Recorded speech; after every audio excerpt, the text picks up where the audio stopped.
దేవుని వాగ్దానం. ఈ ఉదయకాల సమయంలో ఈ దినం వాగ్దానం అనే చక్కటి ఆత్మీయ కార్యక్రమానికి ప్రేమతో ఆహ్వానిస్తూ పొద్దున్న లేచారా, బాగున్నారా, ప్రార్థన చేసుకుంటున్నారా? దేవుడు ఎంత ప్రేమ కలిగిన దేవుడు అంటే మిమ్మల్ని ప్రేమిస్తున్నాడు, కృప చూపుతున్నాడు, రక్షించేవాడు, క్షమించేవాడు, బలపరచేవాడు, సహాయం చేయవాడు. ఈరోజు మీరు ఏ కండిషన్లో మీరున్నా దేవుడు మీకున్నాడు అనే ధైర్యం ఏంటో తెలుసా? మనం ప్రార్థనలు చేస్తున్నాం, ప్రభు తట్టు చూస్తున్నాం. అవి ఎక్కడ పోతాయండి? ఈరోజు పునరుద్ధాన దినం, ఆదివారం. మీరందరూ బెల్లంపల్లి చుట్టుపక్కల బెల్లంపల్లి మందిరానికి, కల్వరి ప్రామిస్ రండి, హయత్ నగర్ హైదరాబాద్లో మందిరానికి రండి, ప్రభువుని ఆరాధించండి. 50 దినములు కూడా చాలా చక్కటి ప్రార్థనలు బలంగా జరుగుతున్న ఈ దినాల్లో మీరు మీ కుటుంబాలతో పాల్పొంది దేవుని దీవెనలు పొందండి. చూడండి, ఈరోజు దేవుడు మనకిస్తున్న శ్రేష్టమైన మాట, ఒక మాట నేను చదువుతున్నాను. మరి 18వ కీర్తన 18వ వచనం. ఆపత్కాలమందు వారు నా మీదికి రాగా యెహోవా నన్ను ఆదుకొనెను. ఆపత్కాలమందు ఎవరు వారి మీదకి వచ్చారో, ఏ శత్రువు మీదకి వచ్చిందో దేవుడు ఆదుకున్నాడట. నీ ఆపత్కాలమందు రోగం నీ మీదకి వచ్చిన, శత్రువులు నీ మీదకి వచ్చిన, వ్యాధులు నీ మీద ఏది వచ్చినా ఆదుకునే దేవుడట. ఆదుకుంటాడంటండి. వాళ్ళు ఆ టైంలో నన్ను ఆదుకున్నారండి, వాళ్ళు నన్ను అట్లా పట్టుకున్నారని అంటాం. నీ కష్టకాలంలో నిన్ను ఆదుకునే మనుషులు ఉన్నా లేకున్నా, సాయం చేసేవారు ఉన్నా లేకున్నా, నేను ఆదుకుంటానని చెప్పి నువ్వు ఒక్కరు చూపించండి. నీకేం కాదు, నేనున్నాను, ఆదుకుంటాను, నీ కష్టకాలంలో అన్నోళ్ళని చూపించండి. ఎవరు మా కష్టాలు మాకే ఉన్నాయంటారు కదా. వారు నీ మీదకి రాగా, ఏది నీ మీదకి వస్తుందో, ఎవరు నీ మీదకి వస్తున్నారు, నీ ఆపత్కాలంలో నిన్ను ఆదుకునే దేవుడు ఆయన. నేను నిన్ను ఆదుకుంటానంటున్నాడు.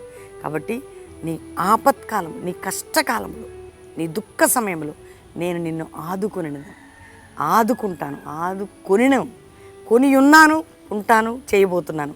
ఒక్క మాట కాదండి, ఆదుకోవడము అనేది, ఆనుకోవడము ఆయన మీద అయితే, మనల్ని ఎప్పుడైతే మన కష్టకాలంలో మనం ఆయన తట్టు చూస్తాం, ఆదుకుంటాడు ఆయన.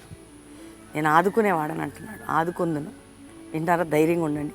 నీ కష్టకాలంలో, నీ దుఃఖ సమయంలో నేను నిన్ను ఆదుకుంటాను. ఈ వాగ్దానం ఎత్తిపట్టి ప్రార్థన చేయండి, ప్రార్థనలో గడపండి. రండి, బెల్లంపల్లికి 50 దినాలు జరుగుతున్నాయి కుటుంబాలుగా. చక్కటి ప్రార్థన. అక్టోబర్ 16 ముగింపు సభకి మనందరం కలిసి ప్రార్థన చేసుకుందాం. దేవునికి థ్యాంక్స్ చెప్దాం, ప్రార్థన చేసుకుందాం. తండ్రి, ఉదయం ఎంతమంది బిడ్డలు ఈ కష్టకాలంలో, దుఃఖ సమయాల్లో రోగ బాధ, చింత, వేదంతో ఉన్నారు, వారందరినీ ఆదుకునే దేవుడు అని వాగ్దానం. రక్షించండి, ఆదుకోండి, బలపరచండి. ఏ దేశంలో మా ప్రియులు ఉన్నారో కాపాడి, రక్షించి, విడిపించి, వారున్న కట్లను తెంచి వారిని ఆశీర్వదించండి. అప్పులు, ఆర్థిక సమస్యలు, మానసిక సమస్యలు, కుటుంబ పోరాటాలు, రోగాలు, నిందలు, గాయాలు, అవమానాలు అన్నిటి నుంచి విడిపించి, శత్రు బంధకములను తెంచి మీరు రక్షించమని, మ్యారేజ్ డే, బర్త్డే బిడ్డలను బ్లెస్ చేస్తూ, కోర్టు కేసులు, అప్పుల బాధల నుంచి విడిపించి, ఎవరికైతే గర్భఫలం లేదు గర్భం దయచేయండి, గర్భఫలం ఉన్న బిడ్డలు మంచి ప్రసవం దయచేయండి. ఈరోజు ఎట్లా జీవితం అన్న వారికి విడుదలేండి, సీరియస్ కండిషన్లో ఉన్న వారిని స్వస్థపరచండి. ఒక ఉజ్జీవాన్ని, ఒక జాషువా జనరేషన్ అపోస్తుల మినిస్ట్రీ మా పరిచర్యలలో, మా కుటుంబాల్లో లేచుటకు నీ కృప చూపమని, అందరినీ దీవించమని, ఆశీర్వదించమని, ప్రతి వారిని మీరు ఆదుకునే దేవుడు కాబట్టి, ఎవరే దుఃఖముల కష్టములు ఉన్నారో మీరు ఆదుకొని గొప్ప చేయమని మీ నామాన్ని యేసు నామములో అడుగుచున్నాం తండ్రి. Amen, amen. ఈ వాగ్దానం అందరూ లైక్ చేయండి, షేర్ చేయండి, మంచి కామెంట్స్ పెట్టి దేవుని మహిమపరచండి. ఎలాంటి కండిషన్లో కూడా 50 దినాలు జరుగుతున్నాయి. బెల్లంపల్లికి రండి. ఒక 1 వీక్ ఉంటారు, 10 డేస్ ఉంటారు, 50 దినాలు ఉండండి. అక్టోబర్ 16 ముగింపు సభ, అక్టోబర్ 17 బ్యాప్టిజం కార్యక్రమాలు. మీ సిద్ధపాటును బట్టి ప్రభు కృప చూపుతాడు. దేవుడు మీ అందరినీ నడిపించును గాక.